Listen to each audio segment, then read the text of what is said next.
Maaf, saya mau bertanya, bila seorang suami sedang ada masalah dengan istri dan dia mengatakan kalau mau cerai sana ngomong sama orang tuamu, suruh dia ngurus surat cerainya. Iya.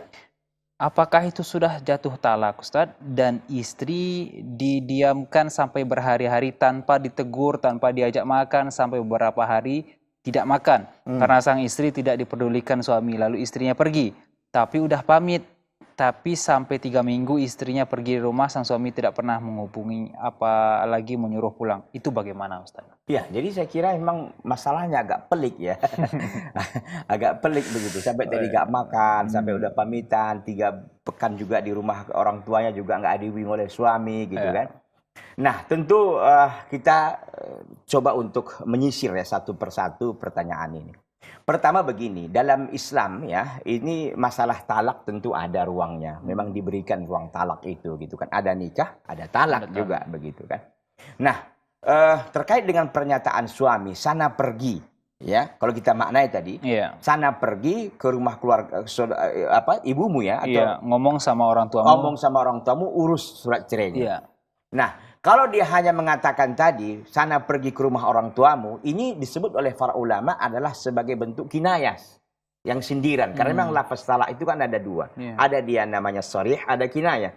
Sharih itu artinya tidak ada kemungkinan makna lain, karena maknanya jelas. Seperti anti taliqah, engkau adalah perempuan yang ditalak, atau mutallaqah, atau yang tertalak, begitu kan. Itu namanya kalimatun sharih. Jelas memang kalimatnya. Sedangkan kinayah itu sindiran yang memang harus diiringi dengan niat oleh suami. Ketika tadi suami menyatakan, pergi di sana ke rumah orang tuamu.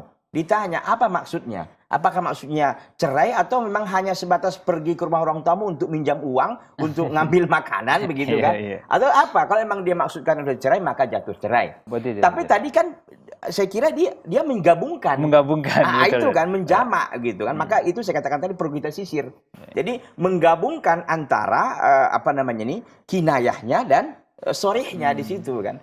Sana urus cerai, urus surat cerai. Jadi apalagi itu kan sudah sorih gitu kan. Nah, maka kalau sudah begini perlu dirundingkan. Kedua keluarga harus duduk. Sekalipun tadi cerai kan itu bisa jadi talaknya talak 1 karena memang masih ada kesempatan untuk dia rujuk kan di situ. Jadi kan ada masa iddahnya. Nah, kalau itu pun jatuh talak, oke lah kita anggap talak begitu kan. Maka harus ada kejelasan ya dalam hal ini bahwa suami harus paham benar bahwa dia sudah menjatuhkan talak 1 kepada istrinya, dan ketika nanti sudah habis masa iddahnya maka tidak boleh lagi rujuk kecuali dengan dinikahin jadid, kecuali dengan nikah baru. Demikian wallahu taala.